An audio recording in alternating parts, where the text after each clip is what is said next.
स्वागत है आप सभी का आपके अपने चैनल यूलर्न क्लासेस में। आज की क्लास में हम लोग जो मैथ के सब्जेक्टिव क्वेश्चन का जो सेट चल रहा है, इसका हम लोग सेट नंबर 2 करने वाले हैं। क्या करने वाले? सेट नंबर हम लोग 2 करने वाले हैं। इससे पहले हम सेट 1 कर चुके हैं। अगर आप नहीं देखे हैं तो ज़रूर आप जाएँ, उसे ज़रूर देखें। प्ले लिस्ट भी बना चुके हैं, प्ले लिस्ट में भी है, आप वहाँ से भी ज़रूर देखें। और आज का ये हमारा सेकेंड होगा और इसमें जितने भी सवाल हैं आपको फाइनल एग्जाम वाला ही सवाल होगा। आपको ये सवाल जो है फाइनल एग्जाम में देखने के लिए मिलेंगे। साथ ही साथ आपको एक अच्छे यानी अप्रोच के साथ बताएंगे, जिससे कि आप एक अच्छे यानी मार्क्स को आप जो है प्राप्त कर सकते हैं। तो चलिए आज की वीडियो को शुरू करते हैं और सारे सवालों को हल करते हैं। चलिए आज का पहला सवाल लेते हैं। और आज का पहला सवाल अगर देखें तो यहाँ पे कह रहा है कि अभाज्य गुणनखंड विधि द्वारा 96 और 404 का जो है मोसो ज्ञात करें एवं उसके है ना उससे उनका जो है लोसो भी ज्ञात करना है। सबसे पहला काम तो क्या है, पहला यानी हम लोग का उद्देश्य है कि एचसीएफ निकालना। क्या निकालना? एचसीएफ मालूम करेंगे। ये जो एचसीएफ निकालेंगे किस विधि द्वारा? तो अभाज्य गुणनखंड विधि द्वारा। कौन सा? अभाज्य गुणनखंड विधि द्वारा हम लोग जो है विधि द्वारा निकालेंगे। अभाज्य गुणनखंड विधि जो विधि लगेगा अभाज्य गुणनखंड। जब एचसीएफ निकल जाएगा इनके बाद हम लोग को निकालना है एलसीएम भी निकालना है। ठीक है, तो आइए हम लोग पहले अभाज्य गुणनखंड विधि द्वारा इसको निकाल लेते हैं, हल करेंगे। और यहाँ पे हम लोग क्या लिखेंगे, तो मेरे सामने दिया हुआ है 96 और यहाँ पे देखेंगे 400 यानी आपको 4 दे रखा है। इसका अभाज्य अगर हम गुणनखंड निकालें, फैक्टर निकालें, ठीक है, तो 2 से लगाएंगे तो 4 दूना 8 और 8 दूना 16। फिर 2 से लगाएंगे तो ये 2 दूना 4, 4 दूना 8 हो जाएगा। फिर अगर आप 2 से लगाते हैं तो 12 बार में। फिर अगर 2 से लगाएंगे तो 6 बार में। 2 से लगाते हैं तो ये 3 बार में। और 3 से लगाएंगे तो ये 1 बार में। यानी हम यहाँ पे कह सकते हैं कि 96 इक्वल टू क्या हो गया, है ना? तो 1 2 3 4 5, 5 टाइम आपका क्या है? 2 है ना? 5 टाइम क्या है आपका? 2 है। और 1 टाइम क्या है देखेंगे? 3 है। अच्छा, अब जो है हम लोग किसका निकालेंगे? अब हम लोग निकालने वाले हैं 404 का। 404 का अगर हम अभाज्य गुणनखंड निकालते हैं तो 2 से लगाते हैं तो 2 दूना 4 0, 2 दूना 4। 2 से लगाएंगे तो यहाँ पे कहेंगे 2 इकाई 2 0 और 2 इकाई 2। ठीक है, अब 101 है और 101 क्या होता है? 101 जो है आपका अभाज्य संख्या है, यानी कहने का मतलब ये 101 से ही लगेगा।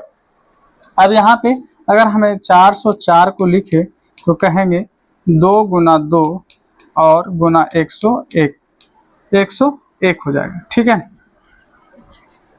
अच्छा और कोई से लग रहा था क्या? 7 से लग जाता ना? 7 इकाई 7 और 3 नहीं लगता, नया आभाज्य संख्या ही है। अब देखिए यहाँ पे एचसीएफ अगर हम लोग निकालेंगे एचसीएफ, तो एचसीएफ क्या होता है? एचसीएफ वो होता है ना, जो नंबर दोनों में मौजूद हो। जैसे ये और ये दोनों में मौजूद है तो हम यहाँ पे 2 लेंगे, एचसीएफ के सामने 2 लिखेंगे। इसमें भी 2 है, इसमें भी 2 है, इसको भी यहाँ पे शामिल करेंगे। और कोई ऐसा नंबर है? इसमें देखिए 101 इसमें नहीं है, अब बाकी बात उसमें है तो इसमें नहीं है। तो हमारा जो एचसीएफ निकल कर आ गया, एचसीएफ आ गया 4। एचसीएफ क्या आ गया? 4 आ गया। अब कहा था हमको कि एलसीएम भी मालूम करना है कि एलसीएम बताइए क्या होगा। एलसीएम अगर हम लोग निकाले तो एलसीएम के लिए हम लोग जानते हैं जो दोनों में आता है, वो जो कॉमन होता है, दोनों का मतलब कॉमन, उसे हम एक बार ही लिखेंगे। जैसे दोनों में 2 है, एक बार यहाँ पे शामिल करेंगे। ये भी 2 दोनों में है तो एक बार शामिल करेंगे। अब रेस्ट जितना भी है, जैसे 101 इसमें है ना, इसमें नहीं, जैसे ये 2 इसमें है, इसमें नहीं है, तो फिर भी ये 2 को शामिल करेंगे। किन के लिए? एलसीएम के लिए। ये 2 को भी शामिल करेंगे। उसके बाद देखेंगे कि ये भी 2 को शामिल करेंगे। ठीक है, फिर आप देखेंगे ये 3 है तो 3 को भी शामिल करेंगे। साथ ही साथ 101 है तो इस 101 को भी शामिल कर देंगे। ठीक है, अब सभी नंबर को क्या करेंगे? मल्टीप्लाई करेंगे और मल्टीप्लाई करके हम यहाँ पे लिख लेंगे। ठीक है, 2 दूना 4 दूना 8 दूना 16 दूना 32 और 32 को हम एक बार जो है यहाँ तक 32 आया, 32 को इससे मल्टीप्लाई कर देते हैं। 32 इकाई 32 का 2 और 3 रहेगा, 32 इकाई 32 और रह गया तो 3 से मल्टीप्लाई कर देंगे तो 3 दूना 6 3 तिया 9 और 3 दूना 6 3 तिया 9। आपका आंसर एलसीएम जो आएगा, एलसीएम कितना आएगा? तो एलसीएम हो जाएगा आपको 96। ये आपका एलसीएम है और ये जो आप देख रहे थे ये आपका एचसीएफ निकला था। ठीक है, तो एल्स पहले कहा था एचसीएफ निकालने के लिए, तो यानी एचसीएफ को ही मोसो कहते हैं, मोसो एचसीएफ को कहते हैं, और लोसो के एलसीएम कहते हैं। ठीक है, तो दोनों बात हम लोग निकाल चुके हैं। इसी तरीके से आपको एग्जाम में भी आंसर करना है। ठीक है, अब चलते हैं हम लोग अगले यानी सवाल। अगले सवाल में देखेंगे, कहता है यहाँ पे बिंदु युग्म यानी 2, 3 तथा जो है 4, 1 के बीच की दूरी ज्ञात करें। तो सबसे पहली बात तो हम लोग दूरी का यानी फॉर्मूला क्या होता है वो देख लेते हैं। दूरी क्या होता है, दूरी फॉर्मूला कैसे निकाला जाता है। मान लीजिए कि एक पॉइंट ये ए है और दूसरा पॉइंट कोई यहाँ पे बी है, इन दोनों के बीच का हम डिस्टेंस मालूम करना चाह रहे हैं कि ये दोनों के बीच का दूरी क्या होगा। यहाँ से ये जो होगा ए से बी तक की दूरी क्या है, ये जो बी है इन दोनों के बीच की दूरी क्या है। तो कहा जाता है कब, जब आपको कोई कोऑर्डिनेट दिया गया हो। तो कोऑर्डिनेट में ए का जो वैल्यू होता है इसको हम x1 समझेंगे और y1 समझेंगे, और इसमें जो कोऑर्डिनेट दिया रहेगा इसको हम x2 और y2 समझेंगे। ठीक है, आइए अब हम लोग दूरी का फॉर्मूला समझ लेते हैं। तो दूरी का जो फॉर्मूला होता है वो क्या होता है, दूरी बराबर होता है √x2 - x1 का होल स्क्वायर, फिर कहता है प्लस में y2 - y1 का होल स्क्वायर। ठीक है, ये होता है दूरी का फॉर्मूला। बस इसी फॉर्मूले का इस्तेमाल करेंगे। आइए अब हल करते हैं, वो आपको हम समझाए हैं, अब यहाँ पे हल करेंगे। हल में क्या है, अगर देखें यहाँ पे तो 2 और 3 आपको दे रखा है, और क्या दे रखा है वो भी लिख लेते हैं, 4 और 1 दे रखा है।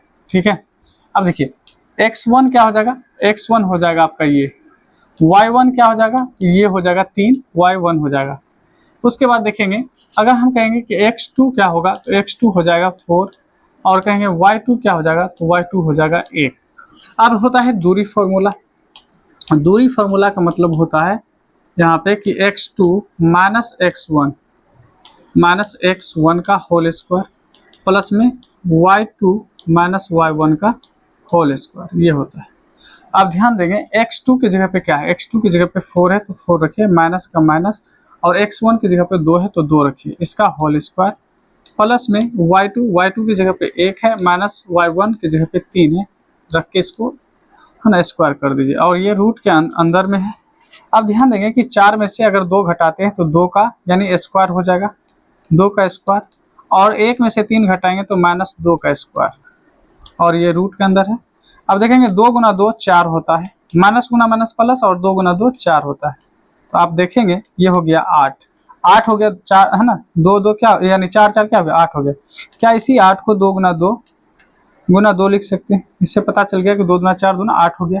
अब हम आपको बताए थे कि जो रूट के अंदर पेयर लग गया वो तो अंदर से बाहर आ जाएगा, जिसका पेयर नहीं लगा वो अंदर ही रह जाएगा, और ये हम लोग का क्या हो जाएगा, दूरी हो जाएगा। यानी दूरी कितना हो जाएगा, यहाँ पे दूरी होगा 2√2, क्या होगा 2√2 हो जाएगा। ठीक है, उम्मीद करते हैं आप समझ रहे होंगे।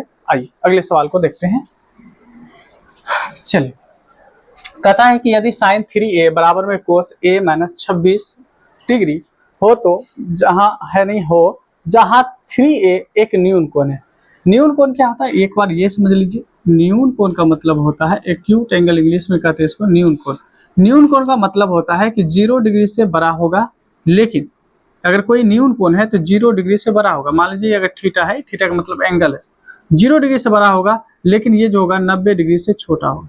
0 से बड़ा होगा लेकिन 90 डिग्री से छोटा होगा, उसी कहते हैं न्यून कोण। तो इसका मतलब है 3a का जो वैल्यू आएगा, 0 डिग्री से बड़ा होगा लेकिन 90 डिग्री से छोटा होगा। ठीक है, तब कह रहा है कि a का मान ज्ञात कीजिए। ठीक है, ये आपको समझाने के लिए आपको कॉन्सेप्ट दिए। आइए हल करते हैं। हल जब करेंगे तो हल में हम लोग क्या लिखने वाले हैं, हम लोग देखिए लिखेंगे यहाँ पे जो दिया गया है sin 3a बराबर में cos, ठीक है, a - 26 डिग्री। ठीक है, अब आपको एक फॉर्मूला याद होगा, है ना, पूरक कोण वाला फॉर्मूला याद होगा कि sin 90 में से अगर थीटा कर लेते हैं तो ये कोस मिलता है, कोस थीटा। अगर कह देंगे कि कोस 90 माइनस थीटा तो आप क्या कहेंगे, साइन थीटा। ठीक है, आइए इसको देखते हैं। इसको क्या लिखेंगे, इसको लिखेंगे कोस 90 माइनस 3a। कहेंगे 3a क्यों लिए सर, एंगल में 3a है तो 3a लिए, यहाँ पे थीटा था तो थीटा लिए। ठीक है, यहाँ पे आपका 3a है तो हम लोग क्या करेंगे 3a का इस्तेमाल करेंगे। बराबर में क्या है, कोस ए माइनस 26 डिग्री। अब देखिए कोस दोनों साइड है तो ये हट जाएगा, कोस यानी कट जाएगा, तो बचेगा क्या, 90 माइनस 3a बराबर में ये हो जाएगा a माइनस 26 डिग्री। अच्छा ये भी 90 डिग्री ही है, 90 ये डिग्री है। अब ध्यान दीजिएगा कि ये 90 डिग्री पहले से है, अगर 26 को इस साइड लेके आएंगे तो प्लस में 26 डिग्री होगा, बराबर में a आपका ये पहले से था, 26 को इधर ले चुके हैं। अब -3 को अगर इस साइड ले जाएंगे तो +3a हो जाएगा। अब इन दोनों को आप क्या कीजिए, ऐड कीजिए, दोनों को अगर ऐड करते हैं तो ये हो जाएगा 116 ना, 9 2 11 116 हो जाएगा। कितना हो जाएगा, 116 डिग्री बराबर में 4a। अगर हम 4 को इस साइड लेके आते हैं तो ये हो जाएगा डिवाइड, 116 डिग्री डिवाइड बाय 4 बराबर में हो जाएगा a। जब इससे डिवाइड करते हैं आप तो 4 दूना 8 और 4 नवा 36, यानी आपको a का वैल्यू कितना मिला, 29 डिग्री मिल गया। ठीक है, अब अगर हम थोड़ा सा देखिए, ये आपका आंसर हो गया, ये आपका आंसर हो गया। अगर हम ये जांच करें कि ये जो दिया गया था क्या इसको सेटिस्फाइड कर रहा है, क्या इसको सेटिस्फाइड कर रहा है, तो कहा था 3a जो है क्या है, न्यून कोण है। न्यून कोण का मतलब है कि 0 डिग्री से तो ये 3a बड़ा होगा लेकिन 90 डिग्री से छोटा होगा। देख लेते हैं, 0 से बड़ा 3 इंटू है ना क्या, तो 29, ठीक है, और छोटा होगा 90 से। तो आप जानते हैं कि 29 दिया कितना होता है, 87 होता है। आप ही देखिए क्या 87 0 यानी 90 से छोटा है या नहीं, तो 90 से छोटा और 0 से क्या है, बड़ा है। इसका मतलब ये भी सेटिस्फाइड है और हमारा आंसर क्या आ गया, 29 डिग्री हो गया। क्या आ गया, 29 डिग्री आ गया। आइए अगले सवाल को देखते हैं। सवाल नंबर हम लोग देखेंगे 4।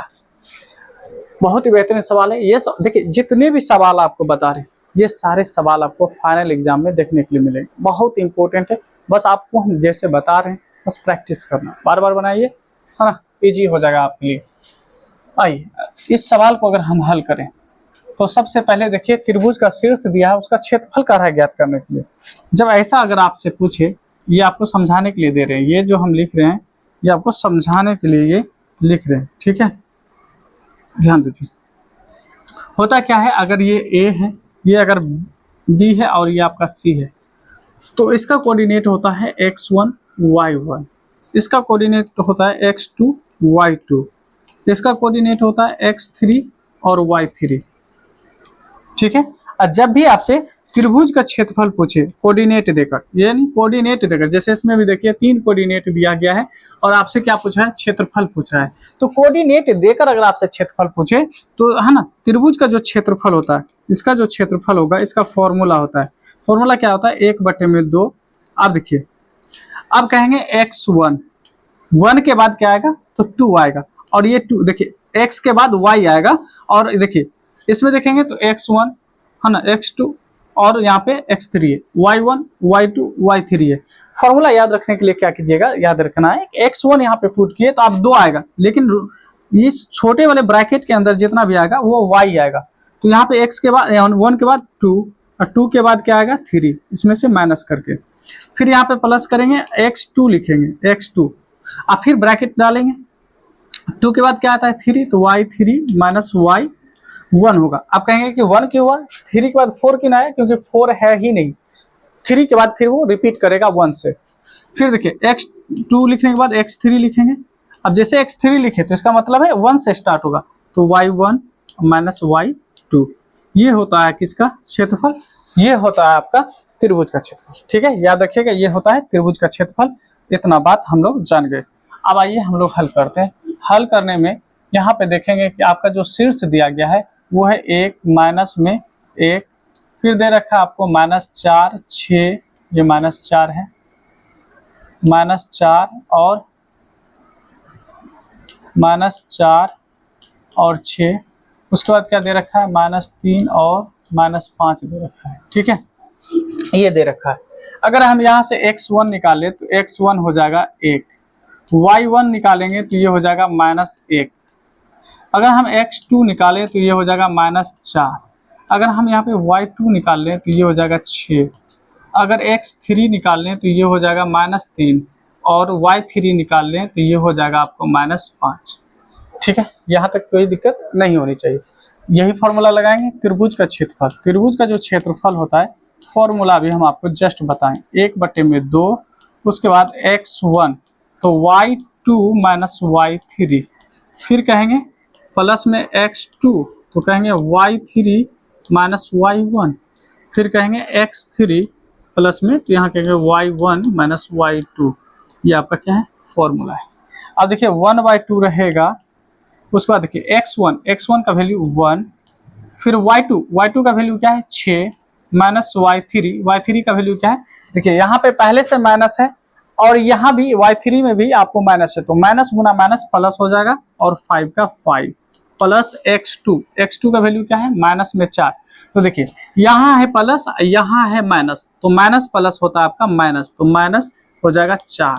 ठीक है, देखिए y3 क्या है -5 माइनस y1 क्या है, देखिए ये फॉर्मूला वाला माइनस था, y1 का वैल्यू क्या है ये भी -1 है, तो माइनस माइनस प्लस 1 हो जाएगा। उसके बाद देखेंगे प्लस x3 देखेंगे तो माइनस है, यहाँ पे प्लस है, तो प्लस माइनस आपका माइनस होता है, तो यहाँ पे लिखेंगे हम लोग माइनस यानी 3, x3 का वैल्यू 3। फिर कहता है y1 का वैल्यू क्या है -1, तो -1 लगाइए। फिर ये फॉर्मूला वाला माइनस y2 का वैल्यू है 6, तो 6 लगा दीजिए और यहाँ पे हम ऐसे। ठीक है, आइए अब क्या करेंगे 1/2 और ये देखेंगे 6 5 11 को 1 से गुना करेंगे तो 11 होगा। ठीक है, देखिए 5 में अगर एक जोड़ रहे हैं -5 में एक जोड़ रहे हैं तो -4 गुना -4 तो माइनस माइनस प्लस और 4 गुना 4 16, क्या हो जाएगा 16। यहाँ देखिए -6 -1 दोनों मिलकर क्या हो जाएगा -7 हो जाएगा, क्योंकि गुना नहीं हो रहा है यहाँ पे जोड़ रहे हैं, तो -7 और गुना -3 तो माइनस माइनस प्लस और 7 या 21, तो यहाँ पे हो जाएगा प्लस में 21। अब सभी को जोड़िए, सभी को जोड़ेंगे तो क्या होगा 21 और 16 हो जाएगा 37 और 37 और 11 तो हो जाएगा 48। 48 का आधा क्या होगा 24 यानी स्क्वायर है ना, यूनिट हो जाएगा 24 स्क्वायर यूनिट, ये आपका सही आंसर हो जाएगा। ठीक है, 2 से डिवाइड कर देंगे 48 को, जैसे 2 इकाई 2 और 24 दूना 48, 24 दूना 48 कर दिए। ठीक है, आइए अगले सवाल को बनाते हैं और आज का आखिरी सवाल। अगर यहाँ तक आ गए थे तो वीडियो को जरूर लाइक कर दीजिएगा। और ये आखिरी सवाल बहुत ही इंपॉर्टेंट सवाल, ये आपके एग्जाम में पूछे जाते हैं।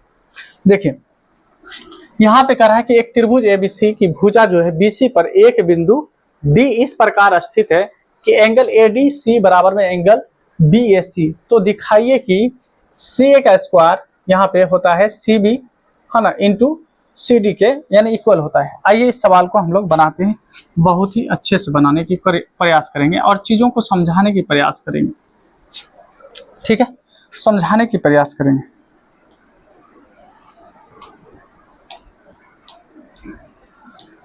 देखिए ये एक त्रिभुज है और इस त्रिभुज का नाम क्या है A, B और C।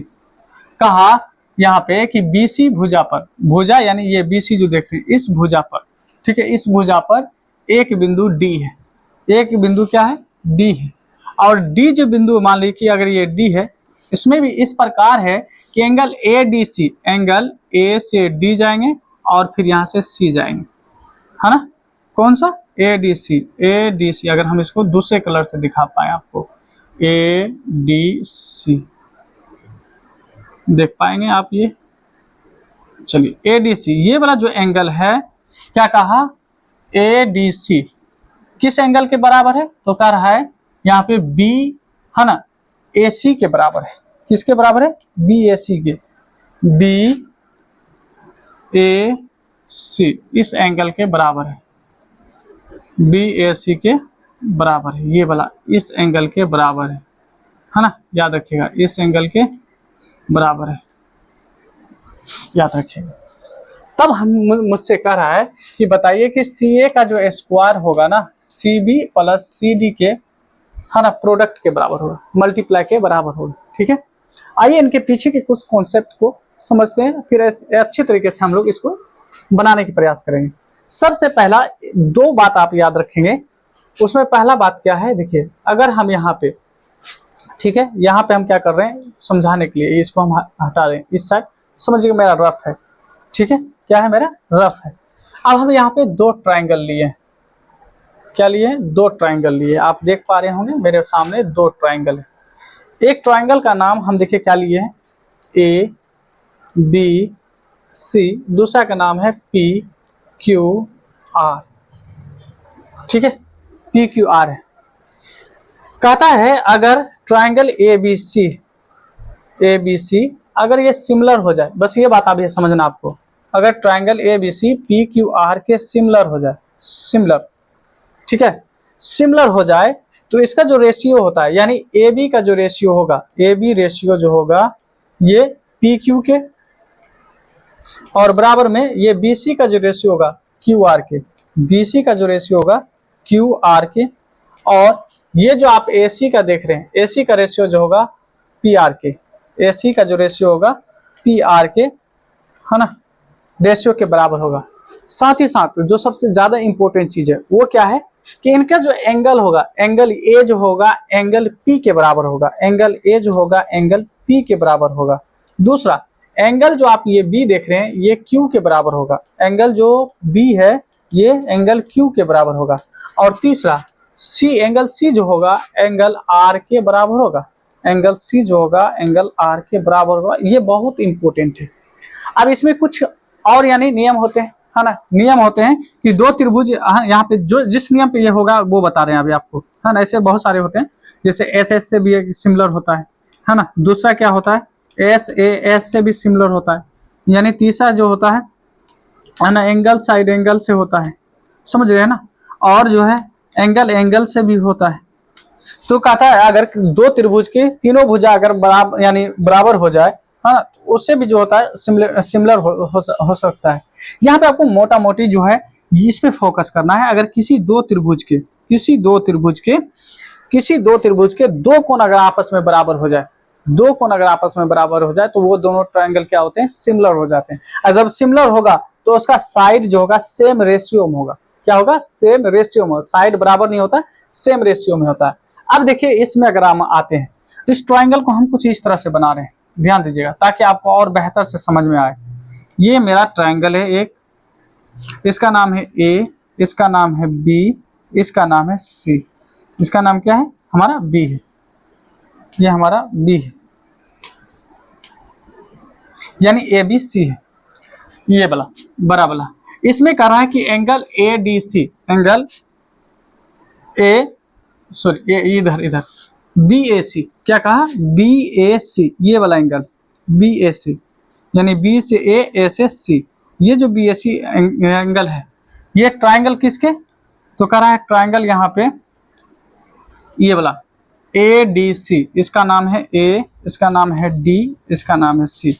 इसी को लिए देखिए, एक बड़ा वाला ट्रायंगल है ए बी सी, ये ले लिए।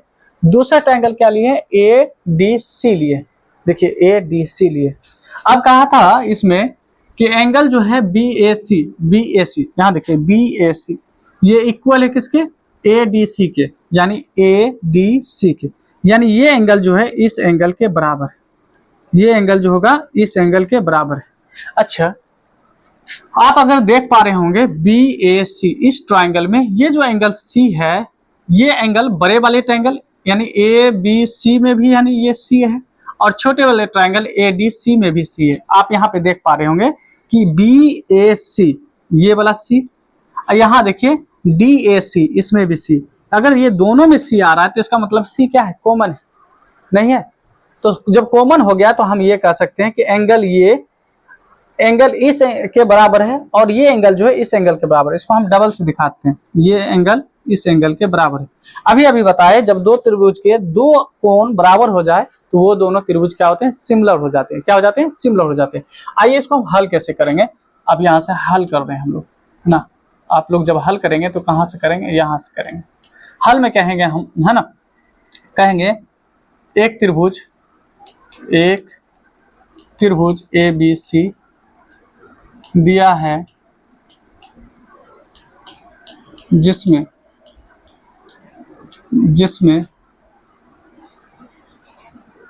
बीडी पर यानी बीसी पर, कहेंगे भुजा बीसी पर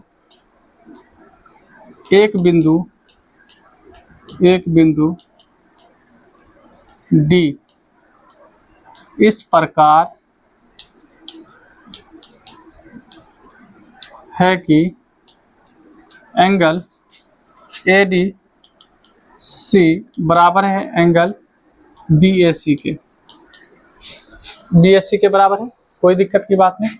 तो सिद्ध करना है, तो सिद्ध करना है कि CA C से A यानी CA का स्क्वायर बराबर में CB डॉट CD। ठीक है, ये हमको प्रूफ करना है। ठीक है, ये जब प्रूफ करना है तो हम लोग क्या करेंगे, प्रूफ जब करेंगे तो प्रूफ में कहेंगे क्या, हम लोग प्रूफ में कहेंगे कि ट्राइंगल ABC यानी ये बराबर है ट्राइंगल ABC तथा ट्राइंगल कौन सा ADC, ये जो देख रहे हैं ट्राइंगल ADC में इन दोनों ट्राइंगल में अगर आप देखेंगे तो एंगल जो आपका ADC ये बराबर दिया है BAC के, यानी ये एंगल जो है, ये जो एंगल है ये आपको दिया है, ये एंगल आपको दिया है, चाहे ये आपको एंगल दे दिया है, दिया हुआ है, कोई दिक्कत की बात नहीं। अब देखो, क्योंकि ये एंगल जो है इस एंगल के बराबर में दिया है, बड़े वाले त्रिभुज का A और छोटे वाले त्रिभुज का जो है D, ये दोनों आपको पहले से दे रखा है, तो एक एंगल तो हमको पहले से दे रखा है। दूसरा क्या बताएंगे कि एंगल देखिए BCA, एंगल BCA और बराबर में एंगल DCA, एंगल DCA, ये दोनों क्या है, ये दोनों एंगल ही है। कैसा एंगल है, तो कॉमन है। कॉमन का मतलब है कि ये एंगल दोनों के लिए है, ये क्या है, दोनों के लिए। तो यहां से हम पता कर लिए कि दो एंगल जब आ गया किसी भी ट्रायंगल में तो कहेंगे ट्रायंगल ABC ये सिमिलर होगा ट्रायंगल किसके, तो है ना ट्रायंगल ADC में, ADC के। कहां से होगा, तो बाय क्राइटेरियन एंगल से, यानी एंगल से ये क्या होंगे, ये सिमिलर हो जाएंगे। जब सिमिलर होगा तो इसका जो कोरोस्पोंडिंग यानी एंगल यानी साइड्स होंगे सेम रेशियो में होंगे। कैसे, तो आइए समझिए। देखिए एंगल A के सामने वाला, एंगल A के सामने वाला साइड क्या है, BC है। देखिए एंगल A के सामने वाला क्या है, BC है, BC। अब बताइए, क्योंकि ये एंगल जो है इस एंगल के बराबर है, ऐसे समझिए कि ये एंगल जो है इस एंगल के बराबर है, तो इसके सामने वाला ये साइड लेंगे, तो इसके सामने वाला भी ये साइड लेंगे जिसका नाम AC है, तो BC बटे में AC, कोई दिक्कत नहीं, बराबर। अब ध्यान दीजिएगा, ऐसे अगर हम कहें तो इसके ये डबल वाले के सामने वाला ये साइड है यानी AB, तो इसके भी डबल साइड वाले के सामने क्या है आपका AD। तो ये बताइए ये B वाले के सामने क्या होगा, B वाले के सामने AC होगा, B वाले के सामने क्या होगा, AC होगा। हम इसके सामने वाला लेंगे, है ना, तो B वाले के सामने हम लेंगे क्या, AC। और यहाँ पे भी देखेंगे इसके सामने वाला कौन होगा, तो DC होगा, नहीं होगा, DC होगा। आप कहेंगे सर ये वाला क्यों नहीं लिए, एक बार रुकिए हम आपको एक बार समझा ही देते हैं तो और बेहतर होगा।